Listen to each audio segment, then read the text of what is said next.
Jenderal Hogeng adalah satu teladan dan tokoh yang terkenal jujur dan anti korupsi. Beliau merupakan salah satu tokoh kepolisian Republik Indonesia yang pernah menjabat sebagai Kepala Kepolisian Negara Republik Indonesia kelima yang bertugas dari tahun 1968 sampai 1971. Berbeda dengan polisi lainnya di masa itu, Hogeng tidak mempan disuap. Baginya lebih baik hidup melarat daripada menerima suap atau korupsi. Inilah beberapa kisah dan kiprah Jenderal Hogeng sejak merintis karier sebagai polisi hingga berpuncak pada karier sebagai Kapolri. Pertama, larang istri buka toko bunga. Saat dilantik sebagai Kepala Jabatan Imigrasi, Hogeng meminta istrinya yang saat itu membuka usaha toko bunga untuk menutup usahanya. Hal ini dilakukannya untuk mengurangi benturan kepentingan antara pihak yang berurusan dengan imigrasi dengan memesan kembang pada toko bunga istrinya. Kedua, tolak rayuan pengusaha. Kapolri Hogeng pun pernah merasakan godaan suap. Ia pernah dirayu seorang pengusaha yang terlibat kasus penyelundupan. Pengusaha itu meminta agar kasus yang dihadapinya tak dilanjutkan ke pengadilan. Jenderal Hogeng sangat gencar memerangi penyelundupan. Ia tidak peduli siapa backing penyelundup tersebut, semua pasti disikatnya. Pengusaha tersebut berusaha mengajak damai Hogeng, berbagai hadiah mewah dikirim ke alamat rumah, namun Hogeng menolak, hadiah itu langsung dikembalikan kepada pengusaha tersebut. Ketiga, mengatur lalu lintas di perempatan. Teladan Jenderal Hogeng bukan hanya soal kejujuran dan anti korupsi. Hogeng juga sangat peduli pada masyarakat dan anak buahnya.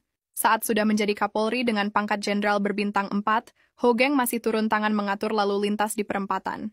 Hogeng berpendapat seorang polisi adalah pelayan masyarakat. Dari mulai pangkat terendah sampai tertinggi, tugasnya adalah mengayomi masyarakat. 4. Berantas semua backing kejahatan.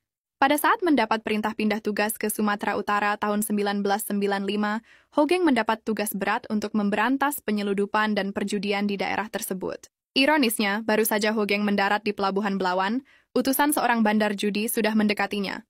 Utusan itu menyampaikan selamat datang untuk Hogeng. Tak lupa, dia juga mengatakan sudah ada mobil dan rumah untuk Hogeng hadiah dari para pengusaha. Hogeng menolak dengan halus. Dia memilih tinggal di Hotel Debur menunggu sampai rumah dinasnya tersedia. Bahkan saat rumah dinasnya sudah tersedia, rumah dinasnya sudah penuh barang-barang mewah, mulai dari kulkas, piano, TV hingga sofa mahal. Ternyata barang itu lagi-lagi hadiah dari para bandar judi. Apa tindakan Hogeng?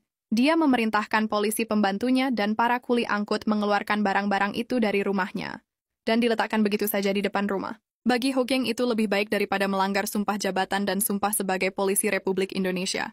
5. Selalu berpesan polisi jangan sampai dibeli. Hogeng telah membuktikan dirinya memang tidak bisa dibeli. Sejak menjadi perwira polisi di Sumatera Utara, Hogeng terkenal karena keberanian dan kejujurannya. Dia tak sudi menerima suap sepeser pun. Barang-barang hadiah pemberian penjudi dilemparkannya keluar rumah. Kata-kata mutiara yang terkenal dari Hogeng adalah, baik menjadi orang penting, tapi lebih penting menjadi orang baik.